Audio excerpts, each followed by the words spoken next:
Lukas pasal 8 ayat 1 sampai 3 ya.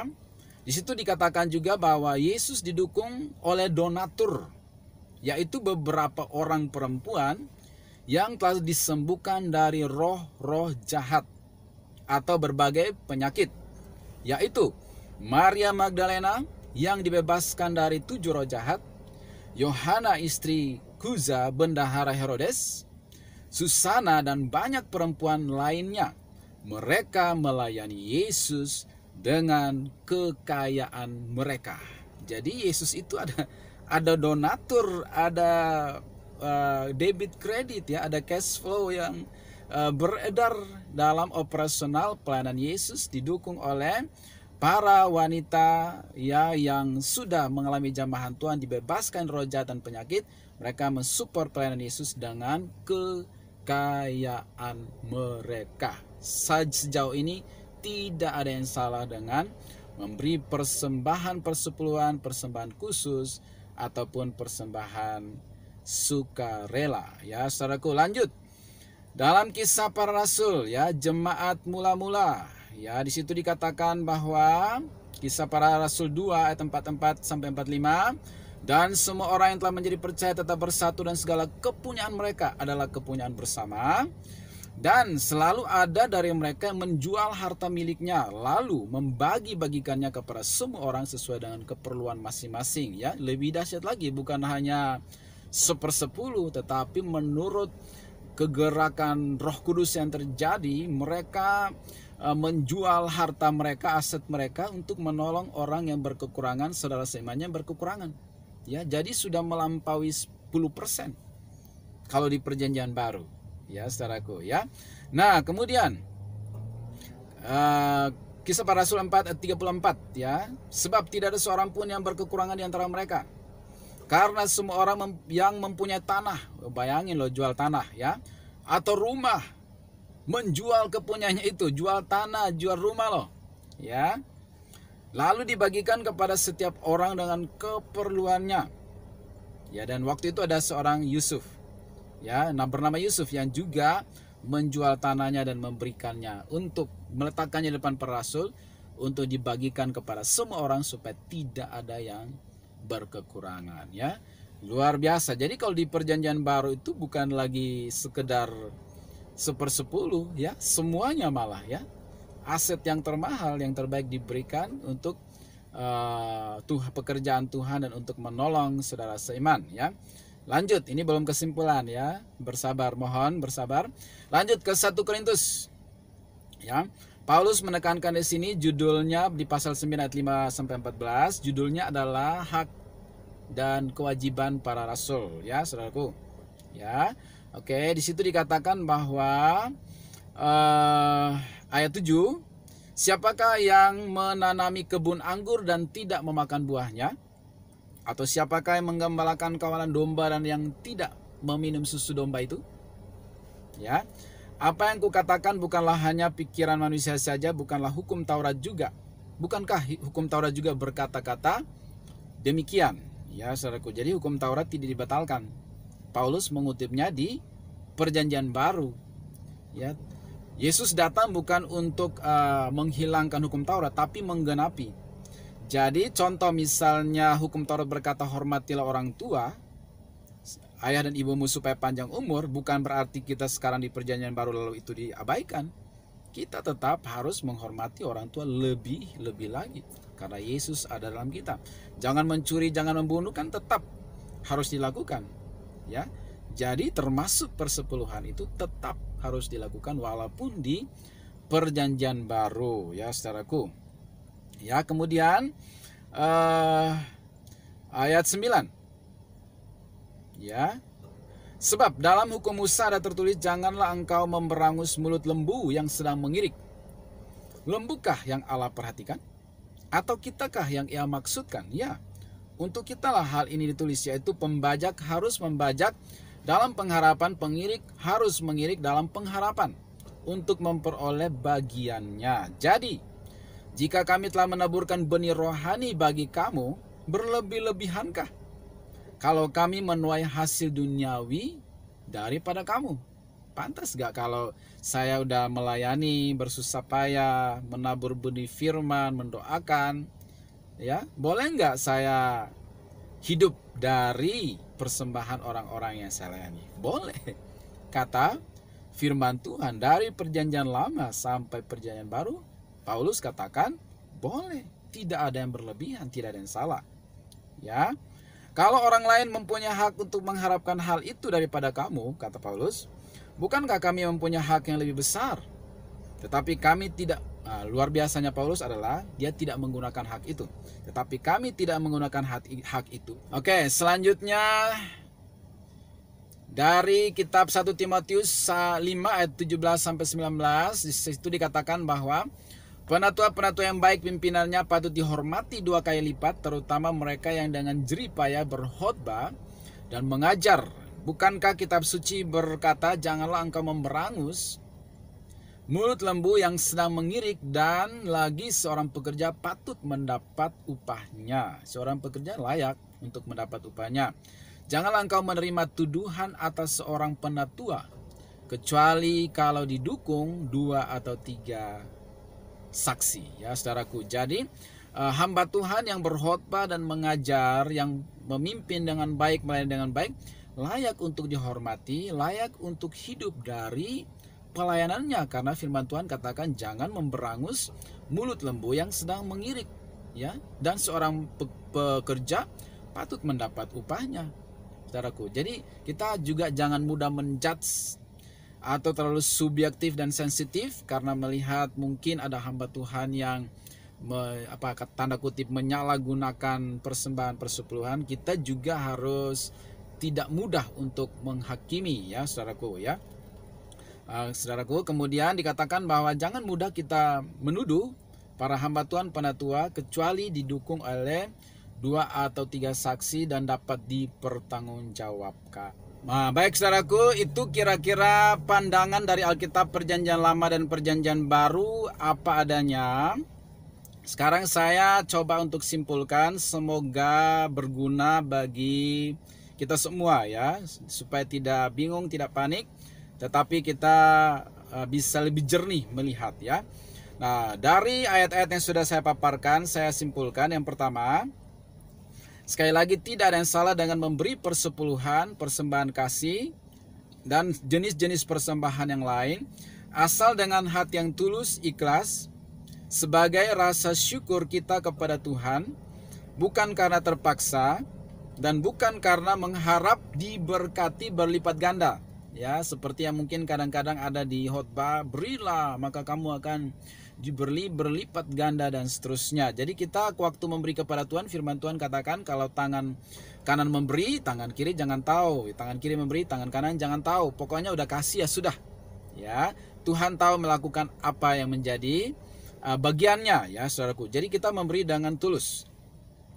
Yang kedua, persembahan persepuluhan walaupun awalnya untuk kaum Lewi, ya, dan juga Imam Harun, para penyanyi, penunggu gerbang dan lain-lain, namun itu tetap dibawa ke rumah Tuhan, ke bilik-bilik, ya, rumah Tuhan, ke rumah perbendaharaan, atau kalau konteksnya sekarang itu adalah dibawa ke gereja lokal di mana kita berkomitmen bergereja dan bertumbuh di situ. Ya, supaya tertib dan jelas juga gitu, ya. Supaya kita sebagai tanda komitmen kita kepada gereja lokal, dukungan kita adalah dengan persembahan persepuluhan kita dan persembahan yang lainnya. Jadi itu dibawa ke rumah Tuhan, ke gereja lokal di mana kita bertumbuh dan berkomitmen di situ untuk dikelola untuk seluruh keperluan operasional pelayanan semuanya. Seperti tadi, ya, sehingga janda juga dapat, orang asing, yatim piatu, para penyanyi, petugas, semuanya mendapat bagian dari persepuluhan persembahan yang dibawa ke rumah Tuhan itu, ya. Yang ketiga, persepuluhan harusnya semua masuk ke kas gereja. Ya, dikelola secara profesional, bila perlu ada audit berkalanya, ya, bila perlu. Ya, kemudian bahkan hamba Tuhan itu ya sebaiknya mungkin digaji, ya.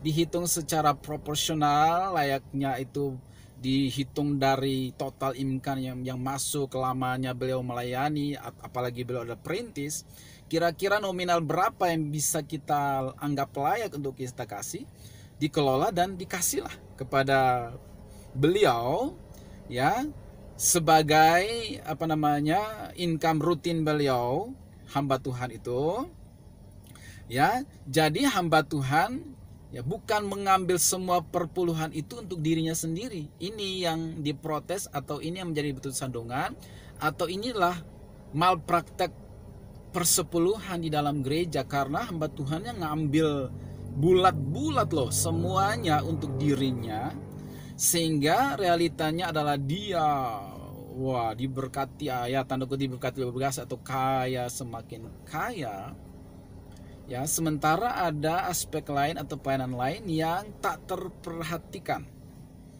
ya, sehingga menjadi butuh sandungan, bahan omongan sampai ke luar kekristenan, sehingga menjadi butuh sandungan dan tidak menjadi berkat. Ya, jadi hamba Tuhan memang harus berbesar hati untuk mengizinkan ya keuangan gereja itu dikelola bukan oleh dirinya, tapi oleh bendahara yang dapat dipercaya, yang dapat diandalkan bila perlu ada audit supaya aman, ya, dan hamba Tuhan mengambil atau diberi porsi yang layak. Ya, saya yakin ya pasti bendahara atau panitia atau majelis kah, atau para diaken atau orang-orang yang dipercaya untuk mengelola itu tahulah porsi yang layak untuk hamba Tuhan itu. Saya yakin mereka pasti sangat paham dan mengerti, saudaraku, supaya kita tidak malpraktek ya di dalam gereja hal keuangan yang bisa menjadi batu sandungan ya bagi jemaat, bagi orang-orang luar juga ya, saudaraku. Nah, kemudian dana itu yang udah masuk begitu banyak, persepuluhan, persembahan khusus, sukarela, ya, dan lain sebagainya, ya, itu harus dikelola. Dana misi, penjangkauan outreaching, penjangkauan jiwa-jiwa, dana misi untuk suku-suku terabaikan, suku-suku terpencil di pedesaan, itu harus menjadi prioritas keuangan gereja. Ya, jadi misi itu harus mendapat anggaran yang porsi yang besar ya untuk mendukung misi dunia, misi global, karena hati Tuhan Yesus itu adalah pergi jadikan semua bangsa muridku. Tuhan Yesus tidak perintahkan kita membangun aset, memperbesar aset, memperbanyak aset. Aset yang terbesar di dalam gereja itu adalah orang. Harus mencari jiwa yang terhilang, menghasilkan murid-murid, menghasilkan leader-leader yang baru. Harus ada regenerasi, saudaraku. Ya, jadi itu harus dikelola untuk keperluan itu semua ya. Kemudian ya bahkan alangkah baiknya lagi kalau hamba Tuhan itu juga ada masa pensiun dari jabatan ya, bukan pelayanan. Pelayanan itu harus seumur hidup, tetapi masa jabatan itu alangkah baiknya juga ada masa pensiun.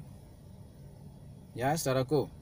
Sehingga apa tujuannya? Menghindari dinasti ya. Dinasti di dalam pelayanan ya, karena nggak diganti-ganti maka otomatis auto turun ke anak, turun ke family terdekat, keluarga inti, saudaraku, sehingga itu jadi pelayanan keluarga ya, milik pribadi, jadi kayak perusahaan pribadi ya.